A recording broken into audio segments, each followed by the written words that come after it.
This week on A to Z Running, if we told you that we could predict exactly why you have difficulty making those big behavior changes you wish you could make, would you believe us? Thankfully, we don't have to make that claim, but Katy Milkman, author of How to Change, does. This week, we're going to tackle those barriers and discover exactly what is holding us back.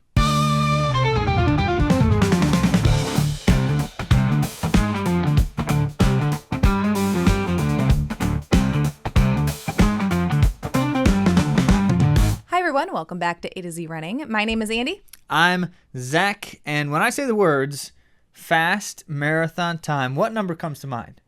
What's the over-under here? I don't know. I feel like anything I could say would be offensive. It doesn't matter. Just fast marathon time. What do you think? Sub 4. Okay, so you're just saying, what actually came to mind? Like elite? Elite. Okay, elite. No, I didn't say elite, just fast. 2:30. Okay, interesting. Yeah. I'm curious for people listening what their number is also. Is it like 3 hours? Like fast marathon time is 3 hours. Is it 2:20? Is it 2:10? Here's why I'm asking. Because anyone who is running under 2:10 belongs in a kind of special club. Like, these are the who's who in distance running, right? I would imagine so. That's pretty fast. Fast marathon time. Like, there's a lot of things you could say in answer to that. But if someone says anything under 2:10, everybody listening to this right now, I'm sure agrees that falls under whatever category you would define as fast, right? Oh, yeah. Like, these are special people. Well, very rarely, I would say then, does a complete unknown entity show up and run not just 2:10, but 2:07 and change. And yet, if I were to tell you this guy's name, you've never heard it. And you it's and US, anyone listening. from the USA, right? Yeah. Yeah. You and anyone listening have Except if never you know them personally. heard this guy's... No, because nobody listening knows him personally. Well, we'll see. If you know him personally, reach out. Prove me wrong, I'm sure. And it's really interesting, but we're not going to tell you that quite yet. A little teaser. No reveal. You got to wait until the World of Running segment for that. And we will. We'll go into it. It's a very interesting story. But before we do, we got to talk about behavior change and how we can get a little nudge in the right direction. Well, this is going to be another one of those change is hard kinds of things, isn't it? Behavior change. Oh, then it must just be we must be failing at our New Year's resolutions still and like all of that kind of stuff, right? I think it's because it's a conversation that has to continually be part of our dialogue for running because consistency is key. We always talk about how stringing together good quality training and doing the things to maintain health are what's going to bring success in running. So, of course, we're going to talk about the barriers and how to overcome them when it comes to making those habits a priority. The thing that I want to know, this is a question for myself and the entire world at the same time, is why we continue to need someone to tell us in yet another way why behavior change is hard and what we need to do about it. Because what I feel like at this point in time, I have not read every single book on the subject. Nobody has. Are you sure? Because I don't know. You seem to be reading a lot of books on it. There's tens of thousands a year published on self-help. But what it amounts to is I think they're all saying the same thing. And yet, every single time I read one of these books, I think there's a little bit here that I didn't think about much, or that I haven't thought about much, or it's framed in a way that I didn't consider it through that lens. And so that's what happened when we encountered Katy Milkman's How to Change book. And as such, I feel like this work is just that much more practical for any of us, for all of us, for everybody. And so we want to spend a little bit of time sharing with you all what Milkman has presented as her case for how to change, which is why she titled the book that, I imagine. Her angle is a bit more niche, which I think is valuable. And her premise appears to be focused on an idea that you don't necessarily hear as the premise for most of these kinds of works, which is the concept she called the nudge movement, which is, I guess, a specific reference to a book by some other authors, which she talks about. Oh, another one to add to your list. Yeah, basically. But the book is called Nudge, in case you're curious. And I haven't read it. But what she says is that this idea of like how you get people to do things is these little nudges over time. And then she looked at that and said, well, we talk about how to get other people to do things, but what if we just apply that to ourselves and use the nudge concept as a way to change ourselves? There's a phrase, the authors, I think it's Thaler and Sunstein who wrote Nudge. And I think the phrase comes from them, but it's called choice architecture, which is the idea of like making someone choose what you want them to choose, which is kind of nefarious a bit, I think. But if we're doing it to ourselves, then it's less nefarious and more wholesome, I believe. But choice architect, be a choice architect for yourself is kind of Milkman's point. And she's going to apply that premise then to a scope of considerations that she feels like represent why it's hard for us to change. And so she calls them barriers to change. And then what solutions are, and her work, well, we'll get back to that. What solutions are proven to directly influence those particular barriers, which I think is insightful. So more on Milkman in a moment, but that's what we're going to try to get into here. And to zoom out a bit, one of our pillars for running is channeling the energy. And it is a significant part of becoming successful in running and just in life in general. And so we have these conversations because being able to be intentional on how we use our time and energy is going to help us thrive as humans. Yeah. It was it was a teacher author that first kind of put me onto the phrase wise intervention over time in particular.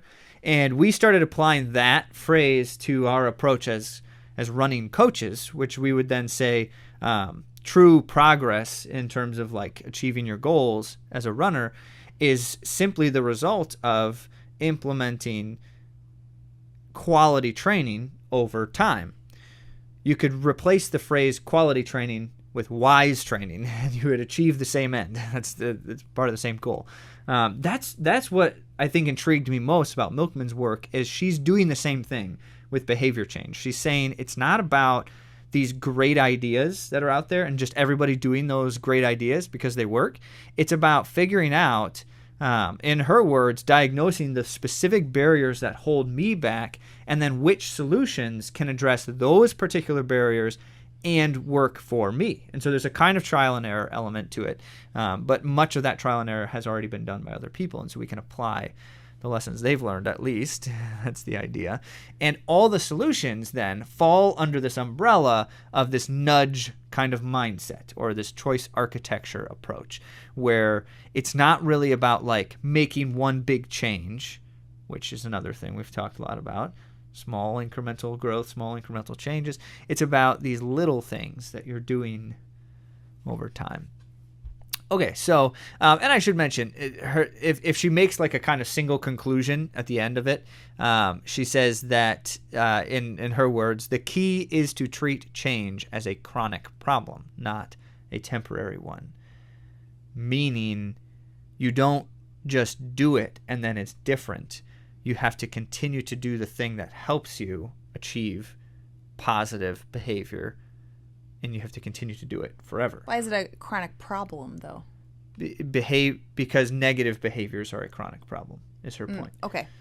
And if a negative behavior is a chronic problem, it doesn't go away when we treat it. We keep it at bay, might be the right way to phrase that. She likened it to diabetes, like type 1 diabetes. You don't treat diabetes and then cure it. You just use a kind of treatment that helps you live with it for the rest of your life, right? This sounds kind of sad.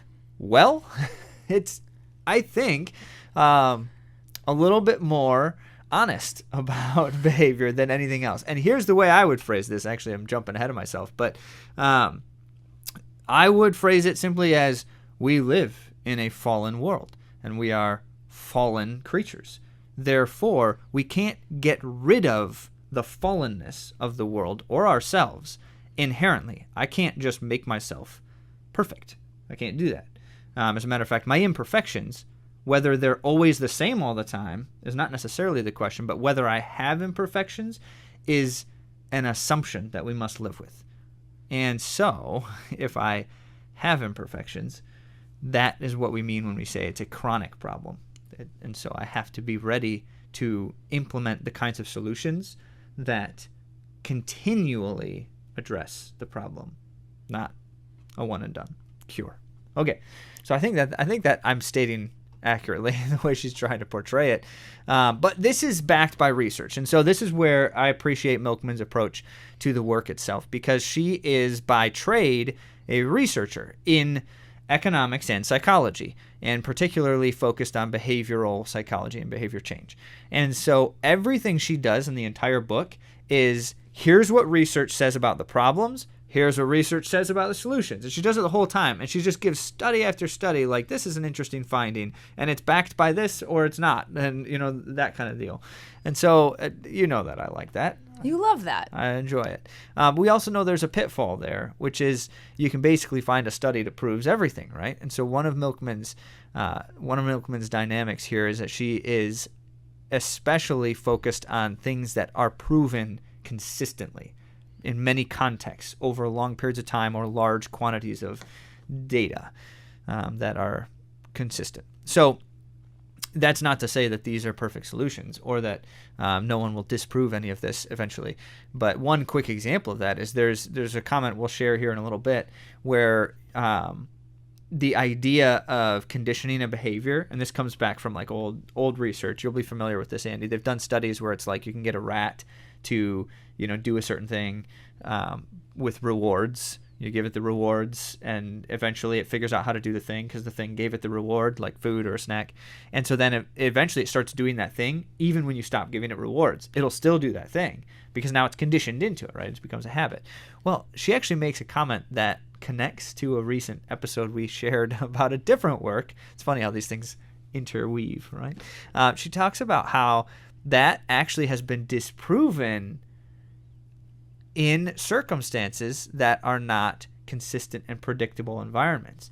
And David Epstein, author of a different book, calls consistent and predictable environments kind environments. And he would say that most of the life and most of the world is actually wicked environments where things are highly inconsistent and unpredictable. And Milkman actually corroborates his comments in this context by saying these kinds of linear behavior change strategies actually don't consistently work in life because life is not that consistent and predictable. So, interesting. In a different angle, yeah, I think that all of us are working a little bit with some amount of scarcity mindset, and especially when it comes to time and energy. Many of us are maximizing our days. We are giving ourselves to many tasks and responsibilities. And so we are really good, as we've discussed, when it comes to muscular activation, but now in another angle of it, we are very efficient. So like if we think we don't need to do something, we will reserve in that arena. So unless we continue, as you were saying, to dial in the necessities of habits, we likely will start to exclude them once more in efficiency's sake if we're living in a state of not recognizing the value. Path of least resistance. Yes, path of least resistance. Which is one of the barriers, in fact. We'll talk about that here shortly. That's exactly right. So what we're going to do to unpack Milkman's work here is this week we're going to focus on the obstacles and the barriers, and we're not going to give you any of the solutions. Not even going to tease them. Like, you don't get nothing unless you listen to the next episode where we'll give you all of the solutions. And we'll specifically emphasize how certain solutions target certain barriers. But there's a reason for this, because you have some homework in between these two episodes. After we share these barriers, then you need to go and reflect on, and maybe just like AI search Milkman's work to get a summary of the barriers again.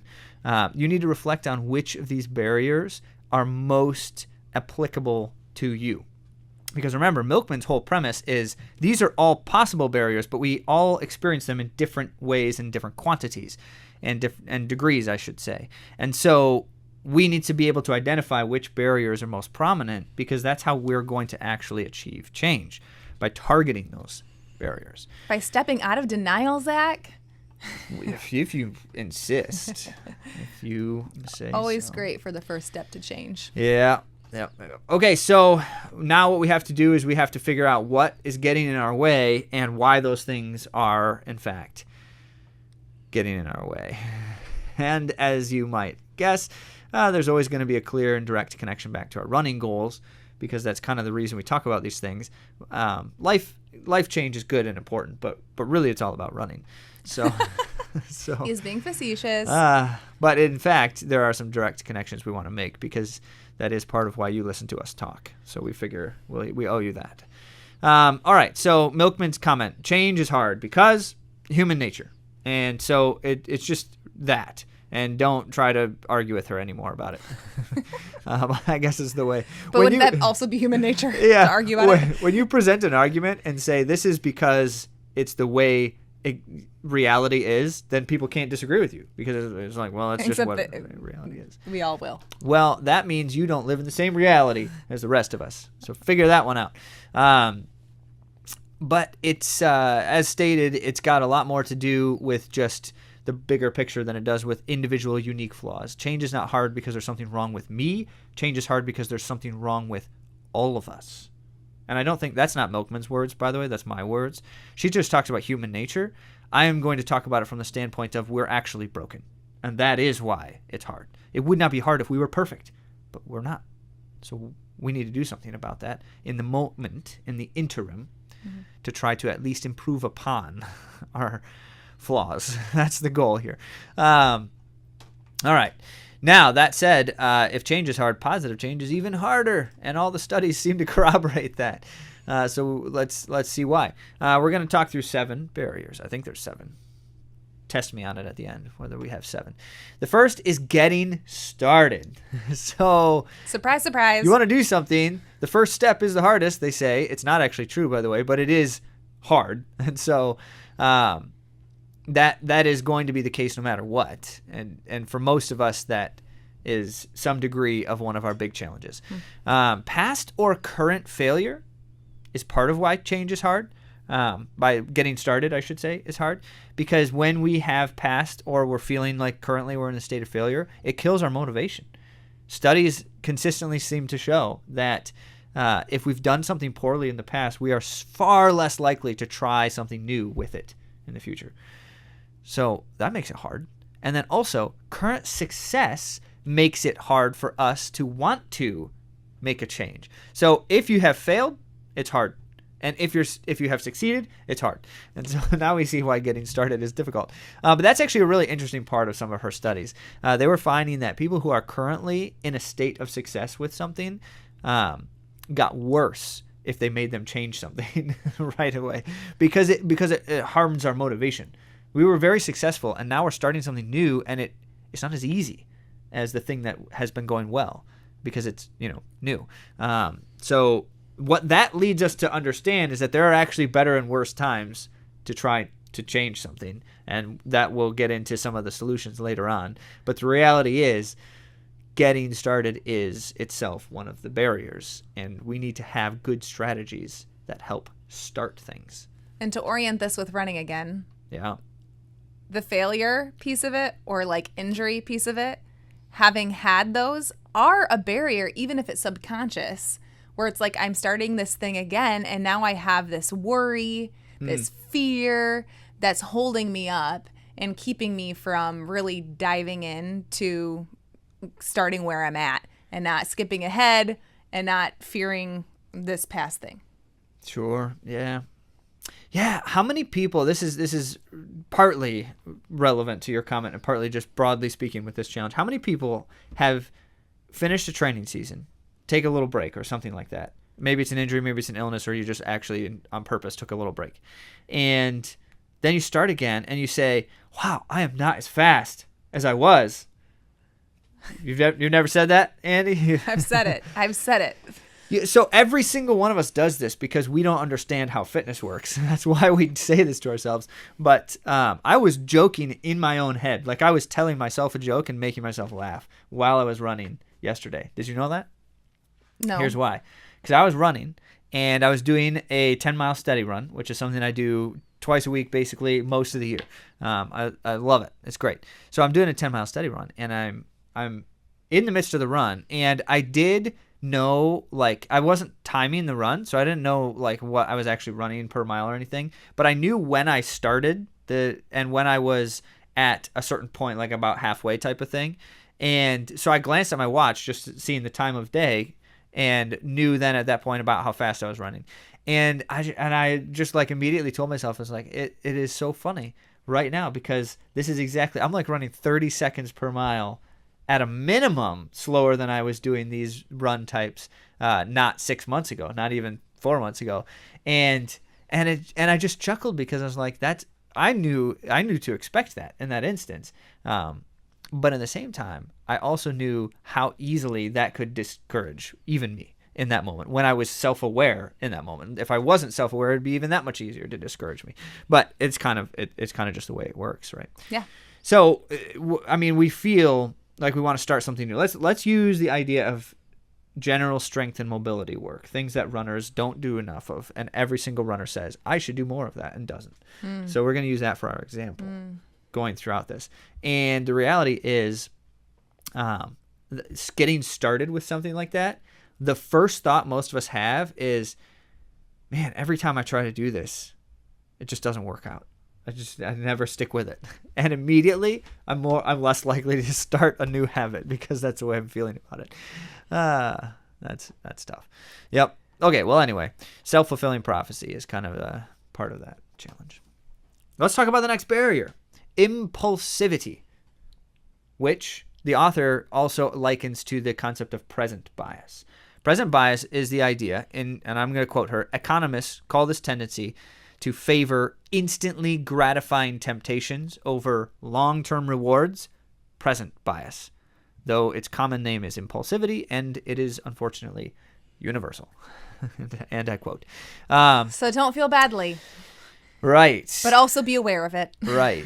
And some of us have a harder time with this than others. That's why we say these barriers are not all equal for all people. But it's just true. Like, if the immediate gratification feels better than the long-term reward, and it's always something that I'm inclined toward more, and therefore is a problem, because usually it's not the thing that I need necessarily. And often for runners, it seems to be the gratifying bit is going too hard on something and really feeling good about yourself for a single run by going over effort to see the results that you want. That's instant gratification for a lot of runners. That's a good example. Yeah. And with our strength example, our strength and mobility example, good things are rarely instantly gratifying or instantly beneficial. Like, we need to do them over time before we actually see benefits from them. And so what's going to happen is you're going to do something like a new strength or mobility routine, and most of the time it's going to be like, that took a while, and it didn't help me at all. I don't feel any better, although the mobility stuff you probably will feel some amount better right away. But most of the time it's like, I'm a little bit sore from that, and I don't really want to do it tomorrow because it didn't really make me feel any better, and that's a problem. That's present bias at its finest. And it's just, we're just not thinking of the long term. The rewards that we know will come. We know it. And so this is the part of it that's a challenge. They can identify this. It does not matter how much a person knows the good that they will get later on. They're still more inclined toward the instant gratification. So we're going to talk about some solutions to that, but not yet. The next barrier then is procrastination, which is not the same thing. Procrastination is the idea of we put off something that doesn't feel urgent. So that's how you can see the difference here. I think there's a better way to say that in contrast with impulsivity. Impulsivity is like, I want the thing that feels good, and procrastination is like, I don't want to do the thing because it's not important. both of them are basically the same problem, which is that I'm just not doing the thing I should be doing. But the reason why procrastination tends to be a problem for many of us is because we feel like we can do it later. Yeah. And it's just, I've got time for that. My race is far off. I'll start doing that strength routine eventually. And if you're someone who might be like me, who lives in a state of urgency in other matters, has a hard time putting into perspective the needs in general, I think that it can be hard to prioritize running specifically, because we're a running podcast. That's what we're talking about. Yeah. So the procrastination comes because other things just fill up the time and the priorities. But without a plan, it will never get done because there's always things to do. There's outstanding things. But this also brings me to, and the reason why I'm mentioning it is because it's relatable. I believe it's relatable. That's why we don't do the strength, mobility, and core, is because the running feeds that nervous/urgent energy. Oh, I'll just run. I'll get out like for half an hour. That's all the time I have. And then we skip the other things and we only do the run because it feels like I'm rushing and I'm urgent and I don't have time for the other things, but it feels good to get that running. Fair enough. It's all part of the same thing, I think. I would say so too. So the procrastination barrier, I think what particularly you're going to appreciate next time we're on air is Milkman's solutions to the procrastination barrier are not the normal stuff that people suggest. She has some more targeted solutions that are literally proven to stop people from procrastinating. So you can say, well, I'm a procrastinator. That's not actually how it works. You might procrastinate more than other people, but being a procrastinator is just a normal thing for all people. Like the idea that if something isn't as urgent, I put it off. The reason some people procrastinate less than others most often is because they actually create a sense of urgency in things, even if they're not immediate. They have that capacity, or they just do it habitually. I have a coworker. I've said this before. I don't know if I said it on air here, but I've talked about her before in terms of how she and I are exact opposites. I do something exactly when people tell me they need it done and not before. And that's basically it. You give me a deadline and I will do it. And I'll do it exactly before that deadline. She does something exactly when it's a task that needs to be done. And for her, as soon as there's something that needs to be done, it's immediate urgency. She feels very badly when she doesn't do it right away. So the urgency is there. It's just there for a different reason. For me, the urgency is there because it needs to be done by tomorrow. That's why it feels urgent. So either way, it's the same kind of thing. But the solutions that Milkman presents for this particular barrier are probably something you actually have not seen before. How about that? I'm intrigued. Oh, it's interesting. Actually connected to some studies that are weird, crazy weird studies. I'm excited. Yeah. That'll be fun. All right, how about this barrier? Forgetfulness. Is that a barrier for anybody here listening? Here's what Milkman has to say. The biggest, most surprising, and easiest to overcome reason for flake out is that people simply forget. Flake out defined in this book, I guess, as just not doing the thing that you wanted to, planned to, or said you would do. We just forget. Easiest to overcome. How do you feel about that, Andy? Does that seem like too bold a claim that she's making? I don't know, because I do think there's a lot of tools, like strategies for helping overcome forgetfulness. Like I like to make lists and I put things in my calendar. If I don't put something in my calendar, I will forget. And so that's how I know that is a tool to help overcome forgetfulness, because I tend to that if I don't write it down, make a list, put it in the calendar. Very good. But we're not talking about solutions yet. No, I'm kidding. That's actually not the solutions. Well, as you might guess, Milkman has some different solutions. That's good. I'm glad for extra tools. She's not saying that yours aren't effective. She's just, those aren't the ones she focused on.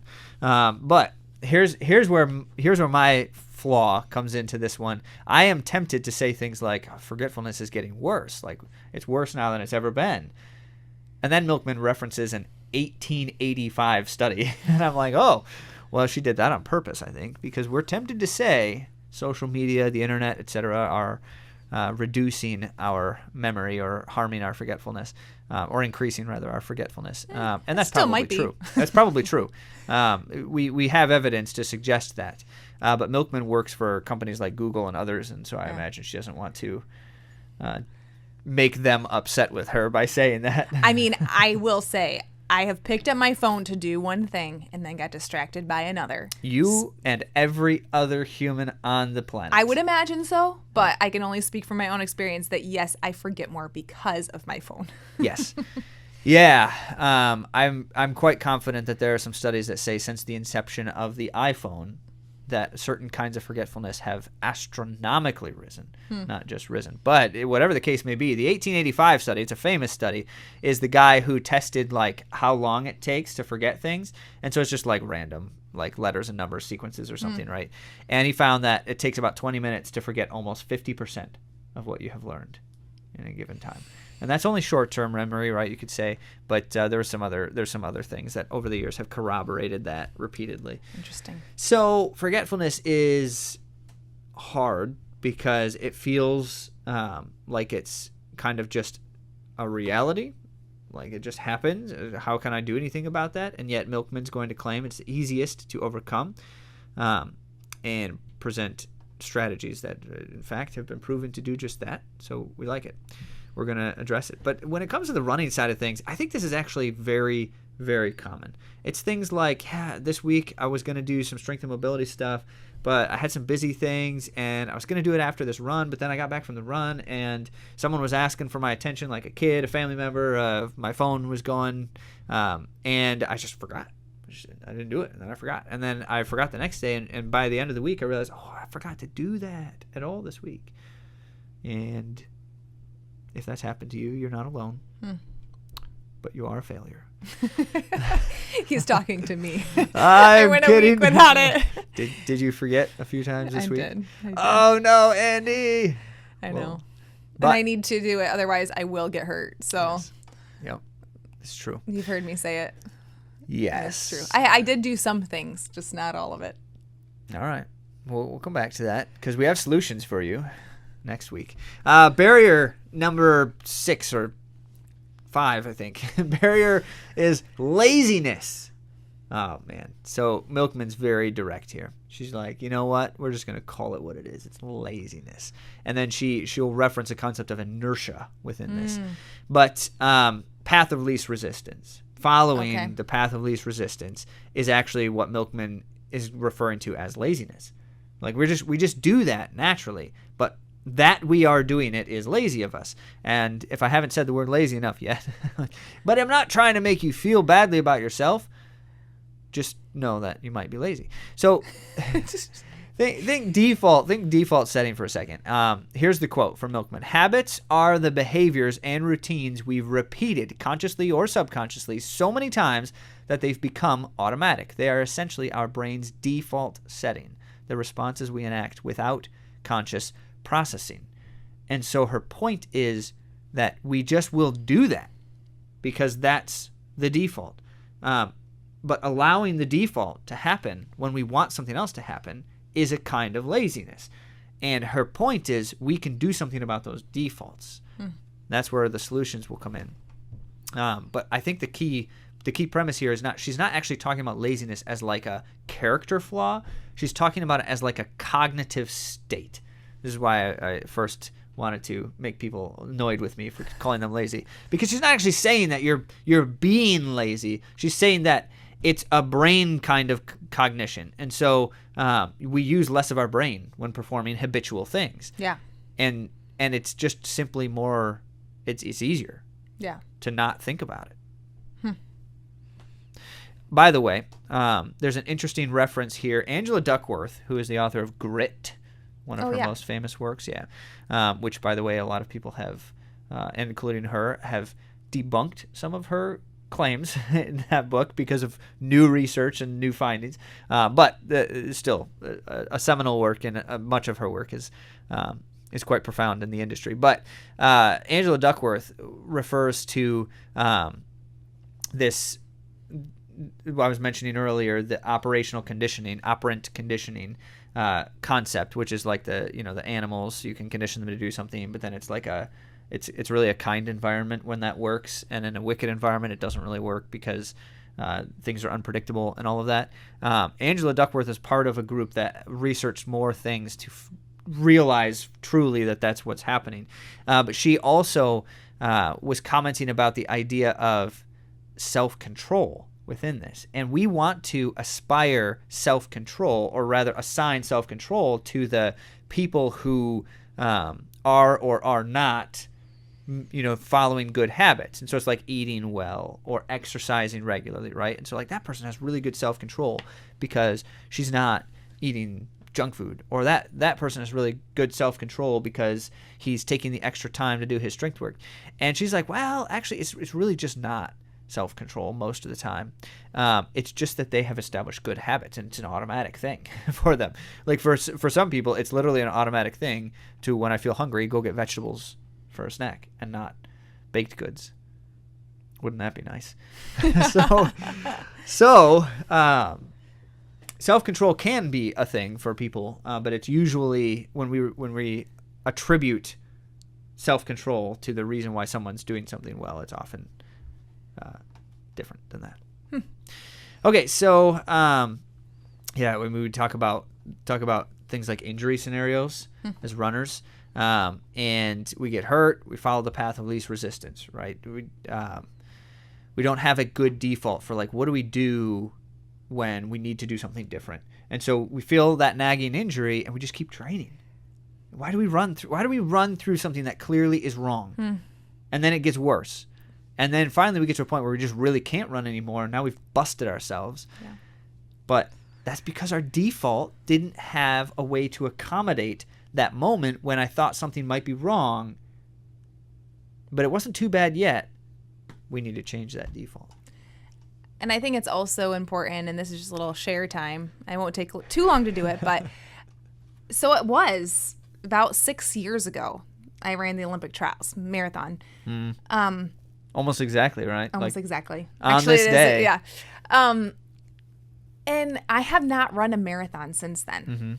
And it was really easy for me to be disciplined and consistent when I was first having my injury. So I trained for the Olympic trials marathon and the qualifying run with a labrum tear that was bothering me, like keeping me up at night. So, and like when I'd walk, I'd feel it. I'd feel it in my runs. But I do like an hour because I had this goal, right? That was like, I would love to qualify. So anyway, and then even after my surgeries, I had this regimen for coming back from injury, and I was disciplined to that because I had this goal in mind. But because I continually have suffered injury, it's almost like that cycle keeps on, like the result was, well, you still get injured. You still get injured. And so then it made me lose my gusto for doing all of the things that were good for me because I didn't feel like it was worth it or working. And that was more of a subconscious thing, not a conscious, like I'm going to choose not to take care of myself. But it was from disappointment. So I think that kind of leads into the next barrier. Yeah, actually it does. Good segue. Barrier number 6, lack of confidence. And in particular, that I'm doubting my ability to change or my ability to overcome, be any different than I am. Right. Like get out of the state that I'm in when it feels like it's despair. Yeah. One layer of this challenge that Milkman presents, which I had never thought of before, just something that I didn't consider as a part of confidence. But when we feel lack of confidence, one of the things we tend to do is seek help or advice. And what they find is that often, and in fact, probably most of the time, when we receive that advice, we actually feel worse. We actually feel more discouraged. Really? Yes. So there's this thing that happens when we are low in confidence. Seeing successful people or receiving advice from successful people who make it look easy, who make it look effortless, etc., makes us think that we are failures even more. Interesting. Yes. And so the solution, in fact, is a really interesting one for that, but we're not going to talk about that this week. Oh, come on. What immediately this makes me think of, by the way, is Strava. How Because often do you bring this up for how much you don't use it?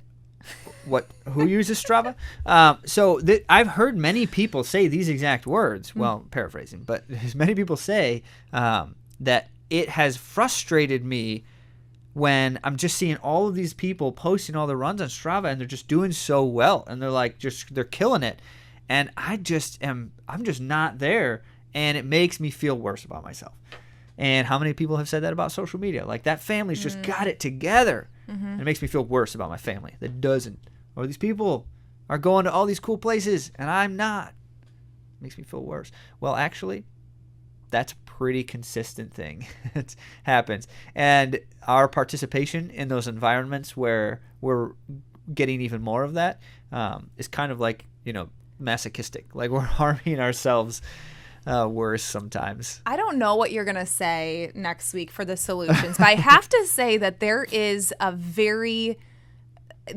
something that you can do in framing that really can change perspective on that. Because I do think that for me, even though I've been through quite a tumultuous path in the last 6 years, I am enlivened when I see people in their high points.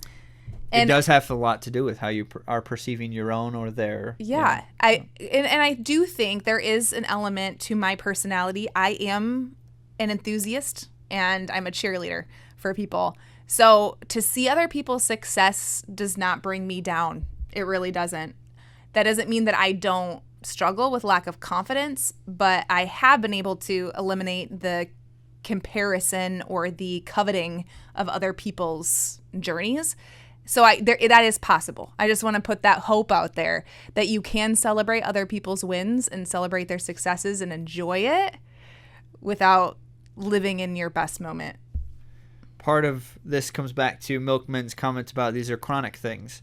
The idea that my mindset is different and now I don't struggle with that anymore is a trap we have to be cautious about. What it means is that you're doing things with some kind of regularity that keep you in that state. And I've had a lot of practice needing to reframe. Indeed. Yeah. So I'm very practiced in having to come back to finding the positive in things.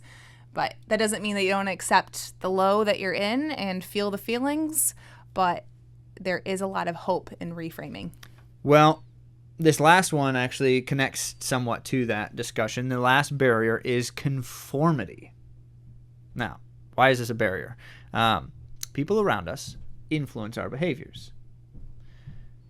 And what that means then, as a barrier, is that when the people around us are emulating the behaviors we don't want, we are more likely to embody those undesirable behaviors. Or if the people are not doing the thing we do want, we are less likely to do it ourselves. I've got some quotes. All right. Give them to me. Feeling watched by groups of people changes your behavior. So the idea that I think other people are noticing me changes the way I behave. That's one. We feel like misfits when we stand out from the crowd. So in principle, if I think I'm not doing what the group is doing, what the crowd is doing, I tend to feel out of place. And then here's a little bit more extended reflection then from Milkman. Consciously or subconsciously, norms create pressure to conform so we won't experience social discomfort or sanctions, but can instead enjoy fitting in. And they also often convey information about how to acquire payoffs that we might otherwise overlook, such as avoiding a threat. So for good, bad, or otherwise, the idea of conforming to the group is a natural thing. It also is incentivized in many different ways, which is what makes this such a big challenge. We were actually just talking a little bit about a part of this recently when we were talking about treadmills and how people don't like treadmills. Mm-hmm. And if you're hanging out with a group of people regularly who say how much they hate treadmills, you're actually not going to like them as much. Like, literally, you have no hope. You have no hope. If everyone around you is saying treadmills are awful all the time, you will feel worse about treadmills. Same with running in general. If you're around a bunch of people who are always saying like, oh, running's so bad. It's so bad for your knees. And I can't believe you do that. That sounds miserable. Hey, I challenge all of you to get with some people, to make some friends who love running, because it will benefit your mindset about running. It's the truth. If you're going to go run a hill workout with a group of people, that hill workout you can predict if it will be better or worse, whether the group of people around you are looking forward to running the hill workout or not. And I'm not joking. It is proven every single time. And it's proven to a degree of insanity with some things. Let me give you a couple examples, okay? Not just like the direct interactions, but if you have, let's say you have a group of friends, and one of the let's say you're all married adults, because this is going to just make more sense when I say it this way. This is the study that Milkman refers to. One of the couples goes to a retirement workshop, like how to save for retirement. And they learn some things about how they're going to be able to save for retirement better. Guess what? You are more likely, in fact, you are going to make more positive decisions about saving for retirement, even if you never did anything with that workshop yourself. But just because the people around you are making a change in their own life.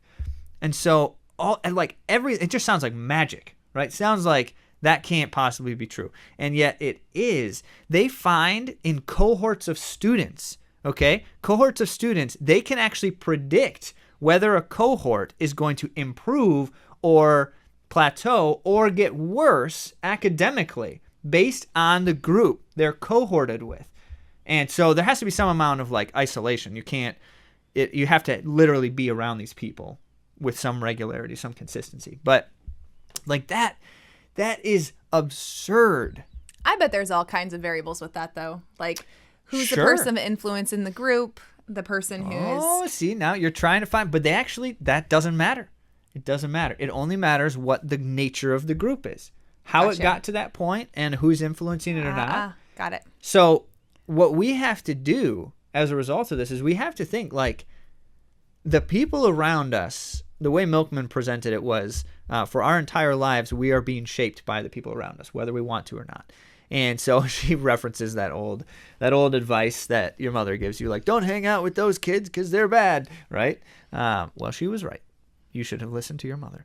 So not only, but this is the point, not only because of the direct influences, but because the things that are important to the people that I'm around are going to be more important to me. The decisions that the people I'm around make, I'm more likely to make. All of the above. So you can guess where some of the strategies and solutions are going to go with this but I'm not going to share them with you yet. It's really crazy stuff. They did a study at one of the military academies. I can't remember if it was Air Force Academy or Naval Academy. They did a study with the cohorted students and found that that students would significantly increase their academic performance, within 1 year by being grouped into or cohorted into a group that was more advanced than them, like beyond them. Wow. Isn't that wild? Yeah. Well, okay. So how about a run connection here for you? I mean, obviously, what the people around us value, we value. Yeah. If the people around us aren't doing something, we're not as likely to do it. Just not going to. So if you're hanging out with runners who don't do much strength and mobility stuff, you're probably not going to either. And you're probably going to be injured. You're probably going to get hurt. Oh, actually, that's another one that's crazy. I shouldn't be saying that out loud, right? This is a different study. Oh, this is a different study, but I forgot all about it until you said that.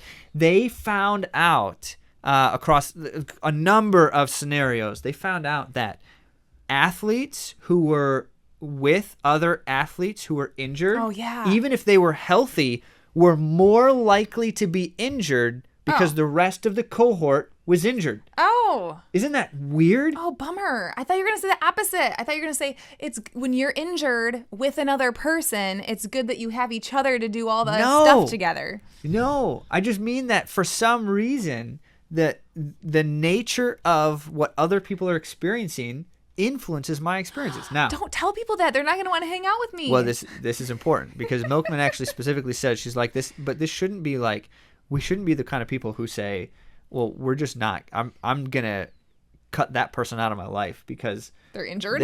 Ouch. They aren't running, like things like that. That's not actually the point. It's a little bit less nefarious than that. And so we'll get to the strategies. We'll get to the solutions. But I think the important takeaway with that barrier in particular is that it does matter who we surround ourselves with. And it also matters what we bring to the group we're with, because we can contribute positively to that. And so, think about like the comment about treadmills. This is how I'm going to wrap up this reflection. Everyone in the group hates treadmills, right? Well, what if I start the conversation about treadmills and it's, I love treadmills, and I do that? The people around me are more likely to attune themselves to that because that's how I have talked about it. So you can have, this is what Andy was getting at earlier, you can have a positive influence on the group around you, even if that wasn't necessarily the natural state of the group. That's a different conversation, but we'll come back to these things. So good. So good. So next step, Zach. Next step, you need to figure out your barriers. We're going to do it too. We're going to reflect on which barriers are most prominent for us, because then next time you hear from us, we're going to share with you which solutions you should be targeting and how the research corroborates the benefits of those solutions. So that's what you need to be thinking about in the interim. And between then and now, we've got other good things to share too. And you might think, oh, all of these relate to me, which is something I'm thinking right now. Right. But there are going to be ones that are more prevalent, pervasive, and we want to try to figure that out and be critical in the way we're thinking about it, not to dwell in the negative, but to then see the opportunity for next week and what we can implement to help us do better and change. True that. Yeah, case in point, I can tell you right now, procrastination and impulsivity are both high up on my list. Forgetfulness is not quite as high as those, so I already kind of have a sense of ones that I might want to focus on a little more than others, but we'll find. We'll find our solutions soon. For the moment, though, we need to play a game. We need to play a game called Running Trivia. Welcome to this week's episode of Running Trivia. That's not at all. Where I'm actually winning, which is amazing because Zach has won the last 2 rounds. We played a 10, and I'm actually leading this. Score is 4-2. Andy in the advantage. Loser buys the winner a running prize once we hit 10, first to 10, and that's all right. That's good. I don't mind. I think it's kind of fun. All right. I play to win, but I play to play as well. So I'm using the random spin. Oh, here we go. This will be interesting. Wait, no, we can't do that. They didn't actually do. It was a 1970s women's marathon majors, which we weren't allowed to run then. So yeah, so we had to change we can't do women facts from the 1970s in the world marathon majors. Oh, that's so sad. Okay, so the marathon majors did not exist in the 1970s. Okay. But what we can ask about is just major marathons. Marathons. Or marathons that happened, yeah. Yeah, right. So here's our topic. We've got major marathons from the 1970s, fun and obscure facts. There's always such good ones from way back when. I know. Because there were some interesting philosophies on fueling and so many prizes. But the 70s, things were dialing in a bit more by the 70s. Yeah, that's true. That's just kind of the way it goes. As you know, we get our handy-dandy, trusty-musty AI to give us the questions. More musty than trusty. I don't really know. This is a different one again. Okay. Hey, we're back with the A to Z running trivia segment. We're going to ask you to give us a question with 4 options. One of them is the correct answer, and we're going to give you the topic here for the trivia today. This is going to be major marathons from the 1970s, and we'd like you to give us questions about fun and obscure facts. Go ahead and give us the first question. All right, let's dive into it. Here's your first question. In which major marathon of the 1970s did an elite runner famously finish the race wearing only one shoe after losing the other mid-race?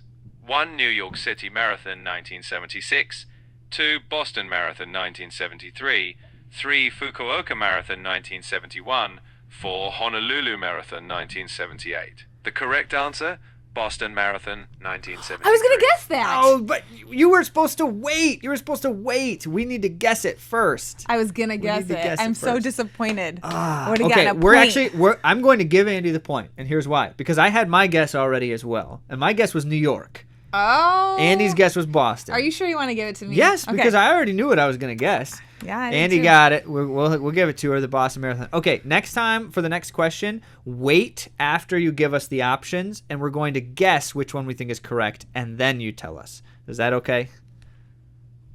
Got it. I'll hold off on revealing the answer until you've locked in your guesses. Let's make sure the suspense builds properly next round. Thank you. Yeah, that's why we're doing it. Yeah. Okay, so next question. Go ahead and do it again. This is the same topic. Major marathons from the 1970s and fun and obscure facts.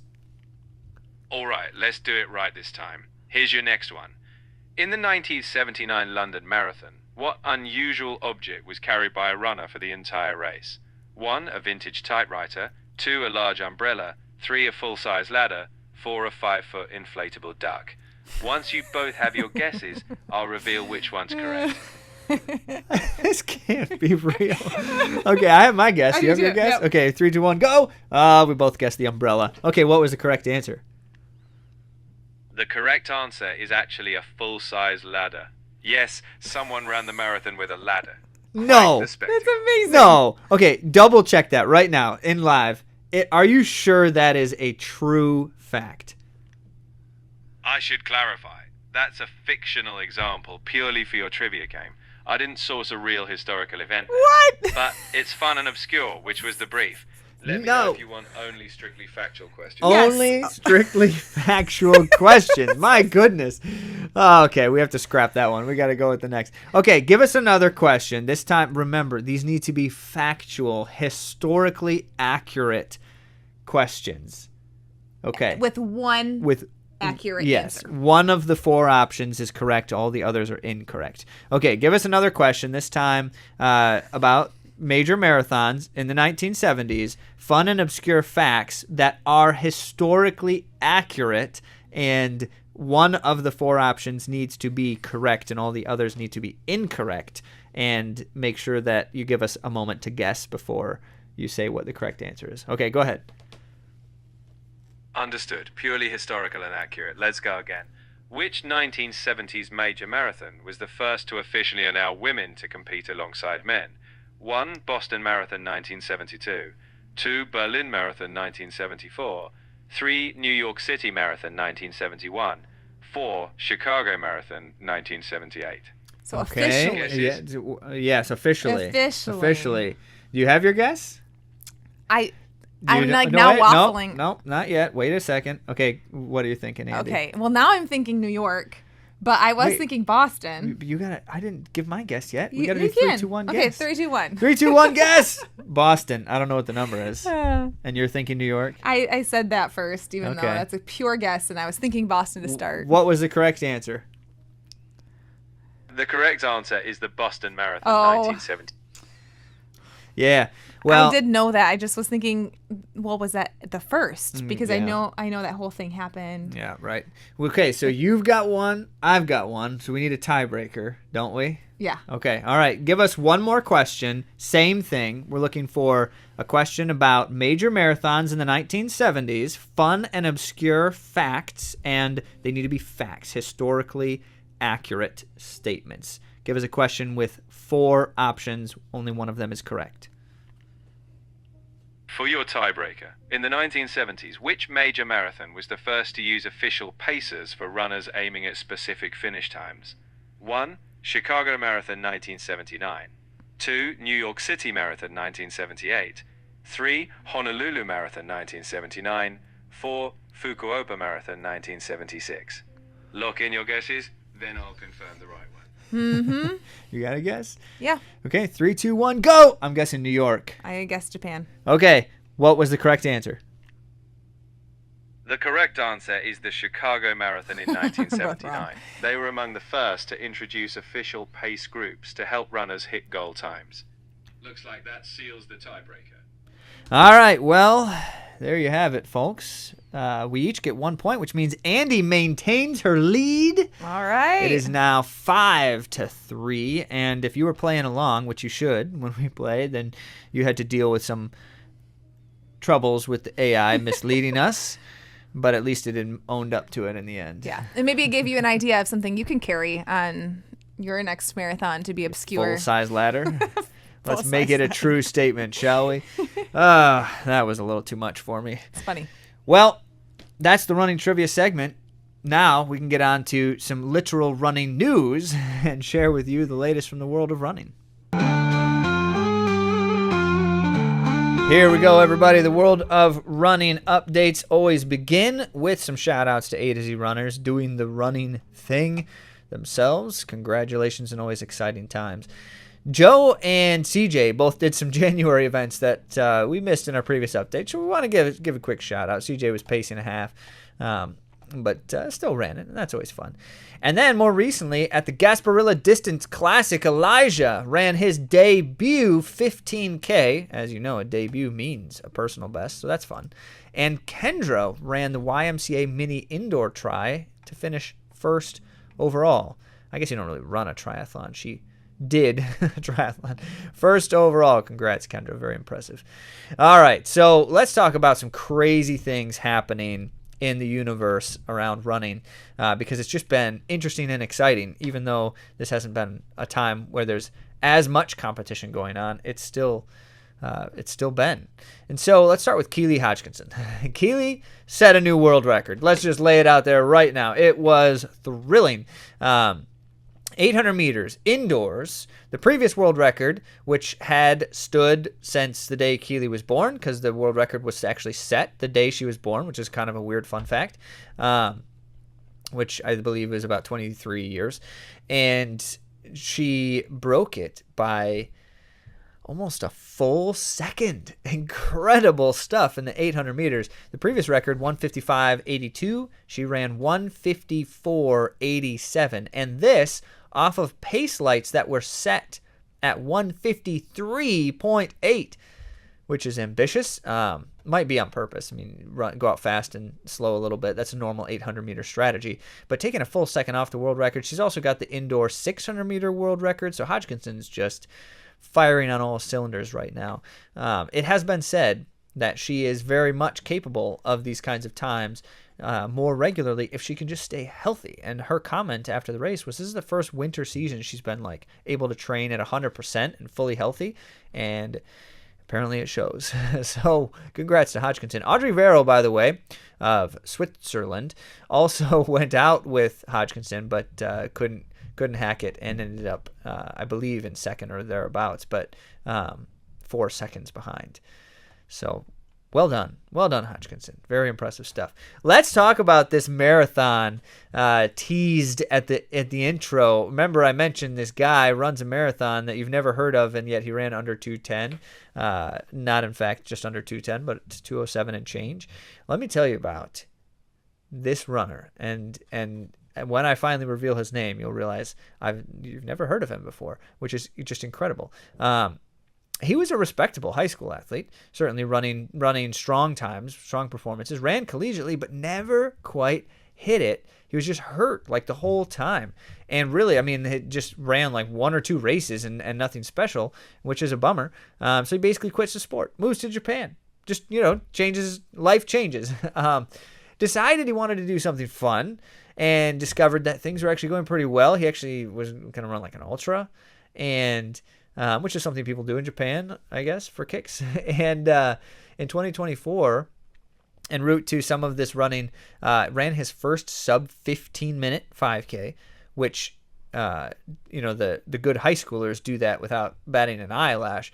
And so that just tells you he's just kind of getting started. But then later on in 224 ran a 220 marathon, on a hilly marathon at that, which that looks pretty good. And then the next year, 225 in April, he ran 218 in a marathon. So he cut a couple more minutes off, and it's he's starting to improve. And then later in 2025 in October, ran a 103 half marathon. Now now you're okay, this dude's getting pretty legit. And then only 2 months after that half marathon, ran 2:11 in the full marathon in December. And then, that's 2025 in December. And then 2 months after that, does another full marathon. And what did he run? 2:07:14. What? I have to say, that is either miraculous or suspicious. Probably both. It's miraculous and suspicious. The reason we have to say it's suspicious is because that is like an out of nowhere trajectory. Who does that? The answer is like nobody. But how does he do that? And we really hope it's legit because that's really exciting. So here you go. Let me introduce you to Ethan Shuley, your latest introduction to the U.S. all-time top 10 list in the marathon. In fact, this is number 6 officially all-time in the United States, and technically number 7 if we're counting Zuhair Talbi, who is in the process of transitioning to competing for the United States. He is officially recognized as a U.S. citizen, but not until 2028 can he compete and represent the U.S., which is why you'll hear some people will credit Talbi with his marathon time as an American and others won't. That's just kind of how it goes. Okay, so there's Ethan Shuley, and that's really exciting stuff. So I'm kind of curious, stay tuned with that, right? Like he's probably going to run in the Olympic trials now in 2028. That would be the assumption here. And if he does, he may have a pretty legit chance of making the team with a time like that. So let's find out. Next up on the list, I want to actually share the results of a study. It was fascinating. A study that particularly was looking at the effects of volume versus intensity, training-wise for running, on the effects on heart. They call it cardiac remodeling or heart adaptations. So here's the statement from the studiers. Objective exercise quantification reveals new insights into cardiac remodeling, highlighting total exercise duration as a primary determinant of left-right ventricular volumes, independent of intensity. Primary determinant is the key phrase there. This January 2026 publication in the European Heart Journal by Dauschen et al. Pretty straightforward stuff. Basically found that volume has a greater influence on this heart conditioning or cardiac remodeling than intensity. And that is not surprising to anybody who's been paying attention to these things over the years.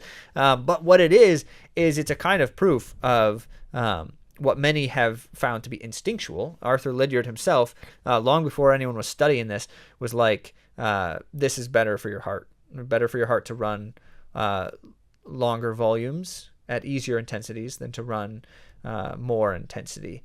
And so that's the priority in his mind. Not that he didn't do both, because everybody knows that both are of great value, but which is having the greater effect on that particular adaptation? And that's the answer. That's really cool. Well, we could talk more about it, but I think that gets the point across and is just a really concise demonstration from the study. Okay. Let's talk about some more records that have been set. Only just recently these records actually were broken, and now they've been set again. So the European 10K records is what I'm referring to. And in this particular event, we had at the very front of the race a new young Ugandan. So if you are familiar with the names Joshua Cheptegei and Jacob Kiplimo, who have taken the running scene by storm in terms of the record books of late. Cheptegei breaking the record in the 5,000 and the 10,000. Jacob Kiplimo breaking the record in the half marathon multiple times, although currently, as you know, he did not actually get ratified for his most recent record breaking, so he does not hold the half marathon record right now. But Jacob Kiplimo also tying the record for the most consecutive world cross-country victories. So, these Ugandans have been excellent. Well, there's another one here. Harbert Kibet just ran 26:39 in 10K. That's world number 5 all time, and only 1 second slower than Cheptegei's best road 10K, and better than Jacob Kiplimo's. So I'm going to say those names, and now you know. Harbert Kibet is another one to pay attention to. I'm interested to see where he goes. But yet, in the race, perhaps the more incredible story was France's Jan Schrub, who ran a new European record 10K on the roads when he ran 26:43, only second by 4 seconds behind Kibet, and besting Andreas Almgren's record by 2 seconds. And what's crazy is Almgren was in this race with Schrub and tied his own record. He was only 2 seconds behind Schrub. So Schrub bested Almgren, who ran the European record only about a month ago, and Almgren tied his own record. What a crazy race, right? What a crazy race. So congrats to Schrub for the new record. And the women's race, similarly, it was a Kenyan up front, Caroline Gitonga, who won in 29:34, which is world number 9 all time. She tied world number 9 all time. But back in 4th place, it was Brit Megan Keith who set a new European record, this time 30:07, also bettering the previous European women's record by 2 seconds, a record that was held by Eilish McColgan, who set it in the same race that Almgren set the men's record. So you can see a pattern here, right? McColgan was also in this race, although she was not only 2 seconds behind Keith. That just would have been poetic. She was a little bit further back and running 30:35. By the way, the record holder before McColgan, Jana Van Lent, was also in this race. So there were 3 of the 3 previous record holders, or 2 of the previous and 1 of the current. So that's cool. That's really fun.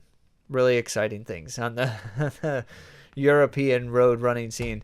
A couple of other things. Here's my catch-all of interesting stuff you should know about. Ashley Polson just broke the 100-mile world record. Ashley Polson, an American, running in the Nevada race. I can never remember what it's called, but she ran a new 100-mile world record when she went 12:19:34, which is 7:34 average for 100 miles, and she bested the previous record by 17 minutes.